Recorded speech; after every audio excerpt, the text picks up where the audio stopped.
Divorce paper ready है, आप दोनों एक बार फिर से सोच लीजिए। अलग होने का इतना बड़ा डिसीजन लेना सही नहीं है। अलग होने का डिसीजन मेरा नहीं, इनका है। ये मेरी माँ के साथ नहीं रहना चाहती और मैं अपनी माँ को छोड़ नहीं सकता। ठीक है, आपको आपकी हाफ प्रॉपर्टी इनको देनी होगी, पेपर में मेंशन है। ठीक है, मुझे प्रॉपर्टी देने में कोई दिक्कत नहीं है। मेरी प्रॉपर्टी मेरी माँ से बढ़कर नहीं है। आखिर बेटा तुम अलग क्यों होना चाहती हो? मैं आपको बताता हूँ ये अलग क्यों होना चाहती हैं। सुनो, तुम अपनी माँ का बंदोबस्त कर दो कहीं। ये क्या बोल रही हो तुम? जो कह रही हूँ सही कह रही हूँ। मुझसे नहीं होता सुबह सुबह 7 बजे उठ के लिए उनके लिए चाय नाश्ता बनाना। तो तुमसे कौन उठने को कह रहा है? मैं मेड रख देता हूँ ना। कोई जरूरत नहीं है मेड रखने की। क्यों फालतू के पैसे खर्च करने हैं? मैं बस चाहती हूँ कि वो हमारे साथ ना रहे। मुझे तुम्हारे साथ अकेले रहना है। यार ये क्या बात कर रही हो? माँ है वो मेरी। अरे यहाँ रहती है तो मैं अपने दोस्तों को नहीं बुला पाती हूँ, पार्टी नहीं कर पाती हूँ मैं। और वैसे भी अब उनकी उम्र हो गई है। मेरी बात मानो तो उन्हें ओल्ड एज होम भेज दो। मुझसे और बर्दाश्त नहीं होगा। तुम्हारा दिमाग तो ठीक है? तुम क्या कह रही हो तुम्हें पता भी है?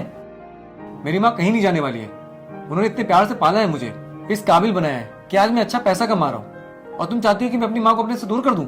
हाँ तो दूर करना पड़ेगा तुम्हें उन्हें, क्योंकि मुझे नहीं रहना तुम्हारी माँ के साथ। पता नहीं सुबह सुबह उठा देती हैं, कुछ करने का मन हो तो कर नहीं सकते। तुम्हारे साथ कहीं जाना हो तो उन्हें लेके जाओ, कहीं ट्रिप का प्लान बनाओ तो उनके चक्कर में सब कैंसिल हो जाता है। मैं परेशान हो गई हूँ यार उनसे। मुझे नहीं पता तुम कल के कल उन्हें ओल्ड एज होम छोड़ के आओगे, और जो नहीं छोड़ के आए ना तो मुझे छोड़ने के लिए तैयार रहना। एक बात सुन लो तुम, चाहे कुछ भी हो जाए मैं अपनी माँ को अपने से दूर नहीं जाने दूंगा। तो ठीक है, डाइवोर्स के लिए रेडी हो जाओ। सर जिस माँ ने जन्म दिया, इतना प्यार दिया, उसे बीवी के कहने पे कैसे छोड़ सकता हूँ? और रही बात प्रॉपर्टी की, तो माँ के लिए आधी प्रॉपर्टी तो क्या, मैं पूरी प्रॉपर्टी कुर्बान कर सकता हूँ। क्योंकि मैं प्रॉपर्टी वापस बना सकता हूँ, लेकिन मेरी माँ चली गई ना तो मैं उसे वापस नहीं ला सकता। बताइए साइन कहाँ पे करना है?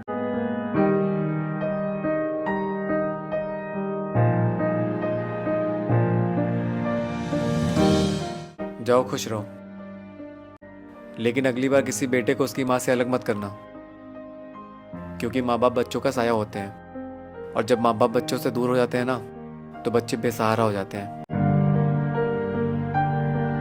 चलिए माँ।